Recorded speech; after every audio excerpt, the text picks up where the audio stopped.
So, what if I told you that having an empty wallet doesn't just make you stressed out? Like, it actually biologically triggers xenophobia and prejudice. Yeah, and at exactly double the rate that a full wallet cures it, which is wild. Right.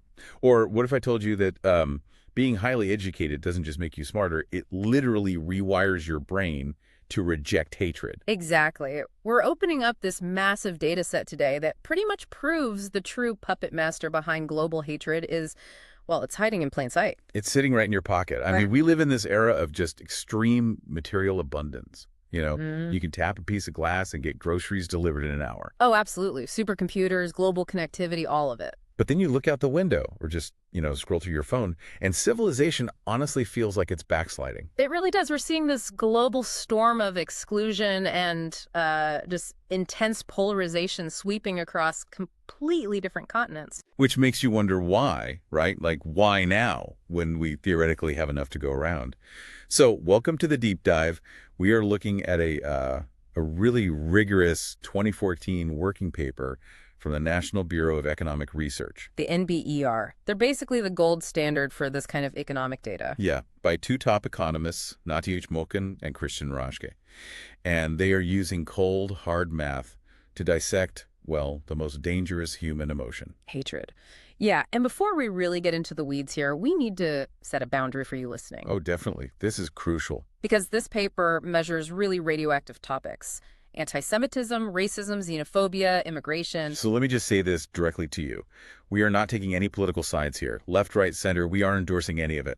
Our only mission today is to impartially unpack the data. Right, we're just looking at the mathematical reality of human psychology, exactly as they measured it, because what they did wasn't just some, philosophical debate. They didn't just sit in a faculty lounge theorizing. Exactly. They took a scalpel to German society. They used ruthless mathematical models to strip away all the political noise to find the actual roots of prejudice. Okay, let's unpack this, because the very first thing this paper does is just take a sledgehammer to the illusion of civilized modernity. Think about modern Germany. Right. You probably picture a deeply tolerant society. Yeah, an economic powerhouse that has spent decades painstakingly learning from the horrors of its history. They have museums and memorials everywhere. But the baseline numbers in the study completely shatter that warm illusion, and it comes down to the methodology. Because you can't just run an internet poll over the weekend to measure hate, right? Yeah. People lie. Oh, people lie all the time. They give the socially acceptable answer, so the researchers use the German General Social Survey, the ALBUS data. And this is not a small sample size. No, it's a massive 14-year lens from 1996 all the way to 2010. 14 years of tracking real human lives. 13,146 people, to be exact. When you have a sample that large over that much time, the daily news cycle noise just fades away. You're left with the true cultural baseline. And honestly, reading your notes, I thought there was a typo. This is modern post-WWII Germany. Right. 18% of respondents, like almost 1 in 5 people, think foreigners should only marry within their own nationality. It's a deeply visceral desire for segregation at the family level. Almost 20% want a hard boundary around bloodlines. But it gets worse, right? 45% believe Turkish people living legally in Germany shouldn't have equal rights. Nearly half the population rejecting equal rights outright. And a massive 55.4% said having a Turkish person marry into their family would be, quote, unpleasant. Over half the country. And, our brain's trying to rationalize this. A listener might assume, well, maybe there was a massive border crisis right then. Right, like maybe they were reacting to illegal immigration. But the Economists specifically dismantled that. Illegal immigration in Germany during this 14-year period was practically zero. Less than 0.5% of the population. Okay, wait. So they don't share borders with vastly different economies like the U.S. and Mexico. Who are these foreigners? They are mostly legal, long-term residents, former guest workers who arrived in the 60s and 70s, and their kids and grandkids. So people deeply embedded in society. They speak German, they pay taxes. Exactly. The survey even measured prejudice against German Jews and ethnic Germans migrating back from Eastern Europe. Wow. So this isn't fear of an uncontrolled border. This is raw domestic hatred directed at legal residents just because they are the other. It's just sitting there under the polite surface. Which brings us to the big question, why? Right. And whenever this comes up, everyone always points the finger at the exact same thing. They say they're stealing our jobs. The stolen bread myth. Yeah, it's the century-old narrative. Prejudice is supposedly just, economic competition. 10 jobs, 11 people, you hate the 11th person. Classical economics assumes humans are perfectly rational. So xenophobia is just rational self-interest. If I think you'll take my livelihood, you are my enemy. Well, I mean, let me play devil's advocate. That sounds totally illogical. If a factory closes and a minority group gets hired across the street, people get angry. It sounds logical, but the brilliance of Mocan and Raschke is how they put that exact truth under the microscope and watched it collapse. How did they even test that? The survey had a very specific question.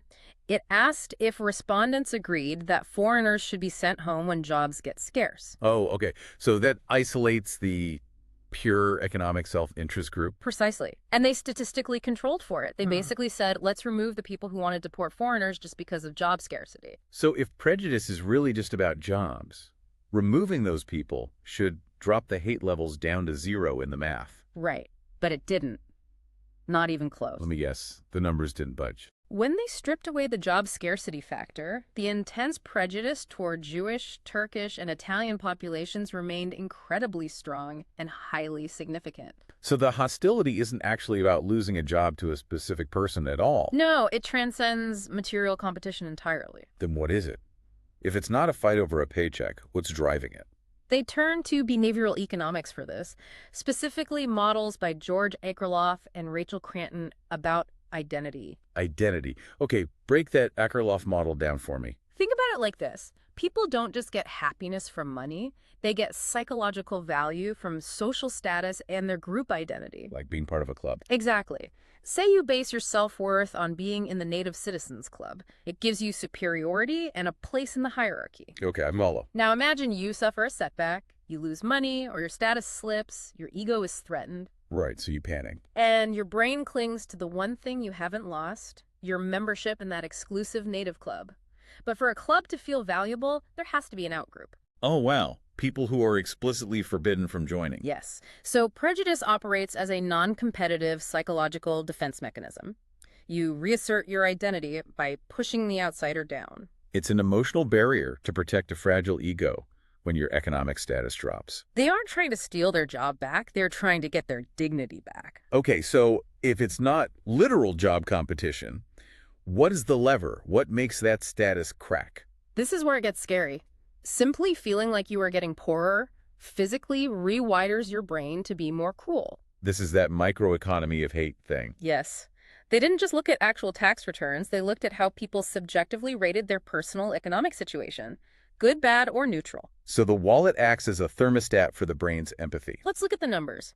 When people perceive their personal economy as good, support for restricting foreign marriages drops by 2.7%. Their hostility cools down. But what if they perceive their situation as bad? The hate spikes. Support for that same racist policy rises by 2.4%. It mirrors across the board. Wait, I want to highlight the word perceive. You're saying this happens regardless of their actual bank balance. Entirely subjective. It's about how secure you feel, not what your spreadsheet says. And that leads to this massive dual cognition gap. Dual cognition gap, like a split reality. Yeah. You'd assume if someone feels their own wallet is full, they think the national economy is doing great too. Right. If I get a raise, I assume things are fine. Only 30% of people who feel their personal economy is good believe the national economy is good. Wait, really? Only 30%? Yes. We completely separate our personal microeconomy from the macroeconomy.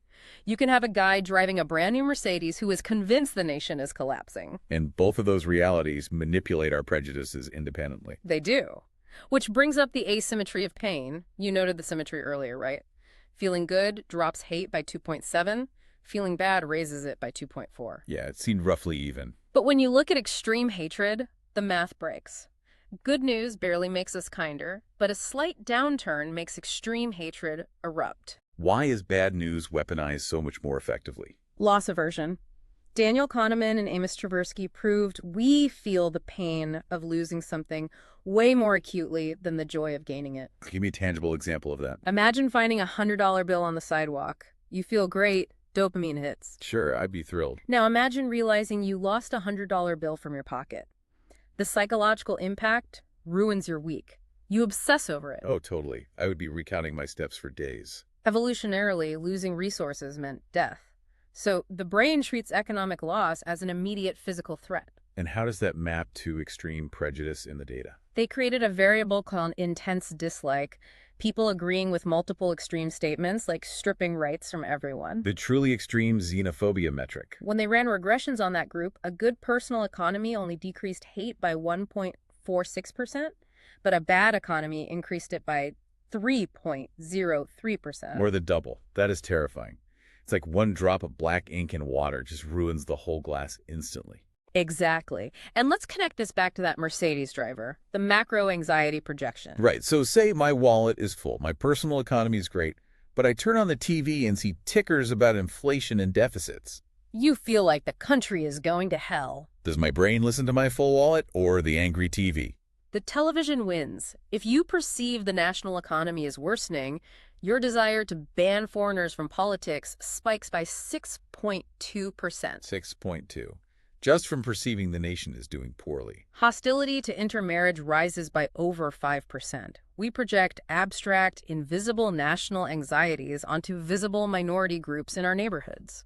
We take things we can't touch, like interest rates, and make the anxiety tangible by finding a scapegoat. Because if the national identity feels threatened, we reassert dominance by punishing the outgroup. Okay, wait. Let's test this, though. We usually assume rich people, people with massive safety nets, are more tolerant. That's the wealth illusion. Money does not cure this. Because I'm thinking, a millionaire shouldn't have economic anxiety. The Economists' new critics would say this is just a poverty issue. So they mathematically controlled for objective household income. They factored in actual wealth. And it barely moved the needle. Objective income had a tiny suppressing effect. The huge driver remains subjective economic anxiety. Wow. So you can literally live in a mansion, but if you wake up feeling insecure about the stock market, you are just as susceptible to xenophobia. Absolute wealth is useless if your mind is dominated by perceived scarcity. Then what works? Is there any shield against this biological trap? Education. It is the ultimate weapon here. Walk me through that. How big of a difference does education make? It's massive and monotonic, meaning it moves consistently in one direction. A vocational degree drops racist marriage views by 13.7%. That is a huge jump from the 2% shifts we saw earlier. And a university degree causes a 17.2% plunge in those same prejudices. Okay, let me push back a bit. Is it possible that college just teaches you to be polite?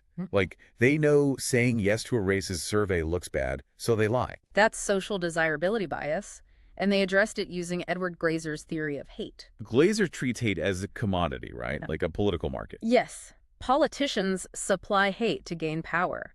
The public accepts it based on the cognitive cost of verifying the truth. Explain that like I'm 5.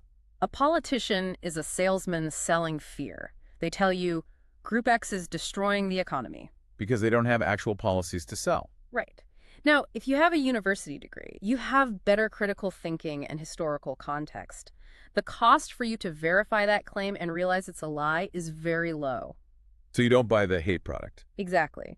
But if someone lacks that foundation, verifying the claim takes too much energy, they just accept the hate story. Education lowers the cost of truth. It's literally a spam filter for political lies. Yeah. That is fascinating. But okay, if education is the shield, who is actually falling for this? What does the map of prejudice look like? It's heavily dependent on your profession. Self-employed farmers and blue-collar workers showed massive spikes in xenophobia. And the most tolerant. Civil servants, military personnel, and free professionals. Hold on, that feels backward. A foreigner owns land. They have physical assets. Why are they more hateful than a government paper pusher? Market vulnerability. A civil servant has an ironclad safety net. Guaranteed pension, protected job. They are insulated from global market chaos. Their subjective security is through the roof. But a self-employed farmer lives at the whim of the market. A bad frost or a new tariff, and their livelihood vanishes overnight. So vulnerability breeds anxiety, and anxiety flips the prejudice lever. It's not about morality, it's about the stress of a volatile market. Exactly. Now let's look at another tragic factor, generational shadows. We like to think society naturally gets more tolerant over time. That the older generations just mellow out. But the data shows prejudice increases monotonically with age, and one bracket really stands out. Which one? Those over 75. Keep in mind, this survey ended in 2010. These people lived through World War II and grew up under the Nazi regime. So they were subjected to the most intense state-sponsored supply of hate in history. And they are nearly 10% more likely to demand foreigners be banned from politics compared to younger groups. Wow. So extreme trauma and propaganda leave a biological scar. It doesn't just fade away with a new government. No, it leaves a statistical footprint until that generation passes on. Honestly, if it's this hardwired into our vulnerability and history, it feels hopeless. Like we're just waiting for the economy to dip so we can turn on each other. It does feel that way, but the researchers highlight a really simple, everyday action that reverses the math. The contact hypothesis. Proximity shatters the stereotype. Yeah. Let's talk about the workplace, because you don't choose your coworkers. Right, you're forced to collaborate. Simply interacting with foreigners at work causes xenophobia to drop by up to 5.6%. Why does sharing a coffee machine overwrite the anxiety of an empty wallet? It goes back to Glazer's information cost. If you never meet a foreigner, the politician's lie is easy to believe. But if you see the Turkish guy at work worrying about his kid's homework, The cost of acquiring accurate information drops to zero. You have daily proof the political story is a lie. the mundane reality of complaining about the boss destroys the grand political lie. I love that. But what if they marry into your family? That is the ultimate integration miracle. The researchers isolated people who had a foreigner marry into their immediate family. What does the math do there? It drops exponentially. Hostility plunges by anywhere from 4.7 to nearly 10%. So when they become your brother-in-law, they aren't the abstract other anymore. They are absorbed into your identity. Love and kinship are the undeniable antidotes. They completely overwrite the economic lever of hate. Okay, we're going to pivot now to something that gave me actual chills. This is the most sci-fi sounding fact, the whole deep dive. It really is unsettling. An 80-year-old dusty election is still invisibly controlling people's minds today. The researchers wanted to measure the long-term persistence of culture, so they brought in a historical variable, the May 1928 elections. 1928, that's before the 1929 stock market crash, way before Hitler fully seized power in 1933. Why 1928? Because the Nazi Party, the NSDAP, only got about 2.6% of the vote then, but they ran on their most explicitly, fiercely anti-Semitic platform. It was pure ideological hatred, not economic recovery yet. Right, so the researchers mapped the districts that gave the Nazi Party above median support in 1928. They pinpointed the most concentrated geographic hatred before it was mandated. Then they overlaid those 1928 boundaries onto the modern borders of the 21st century German states, and they ran regressions on the modern citizens living there today. Okay, stop right there. You're telling me a 1928 election controls people in 2010? I can't buy that. What about East and West Germany splitting? The Cold War. It's a massive disruption. Yeah. What about cities like Dresden being flattened? How can there be a straight line through all that internal migration? Any peer reviewer would ask exactly that. So they controlled for everything. Modern GDP, age, percentage of foreigners, education, East-West disparities. They mathematically leveled the playing field. Completely. And what they found hiding underneath was staggering. Citizens in those exact same geographic areas today are still 6.7% more likely to hold deep anti-Semitic views. I am floored. 80 years later, the original voters are dead, the country was divided, cities were rubble, and the geographic footprint of hate survived. It proves culture has an ultra-long half-life. Hate is a geographic inheritance. It bypasses modern economics and survives at dining room tables. Through subtle jokes and localized norms. Exactly. It survives in the soil long after the political structures turn to dust. Okay, but when you have a stat this shocking, people look for loopholes. Someone listening is thinking, come on, maybe a few extreme neo-Nazis ruined the curve. Economics peer review is brutal. You have to try to break your own conclusion. They ran a gauntlet of robustness checks. So did the extremists skew the data? If you remove the neo-Nazis, does the wallet prejudice connection vanish? They dropped anyone displaying that intense dislike variable. They removed the extremists entirely. The connection remained highly significant among the moderate average population. The thermostat still worked. What about gender? Is this just angry men losing manufacturing jobs? They split the data, just men, then just women. The results were remarkably similar. For both, a good economy dampened hate, a bad one magnified it. What about those vulnerable self-employed farmers? Did they drag the average down? They dropped all self-employed people from the sample. The numbers barely twitched. And they already controlled for actual income and the literal fear of job loss. They threw every wrench they had into their own model, and the conclusion stood like concrete. The subjective loss of economic security awakens the instinct to hate the other. Unbraidable. So what does this all mean? We've gone on a heavy journey today, and I think the reflection here is that prejudice isn't just pure cartoonish evil. No, it's a primal defense mechanism. It's a switch triggered when our subjective safety net collapses.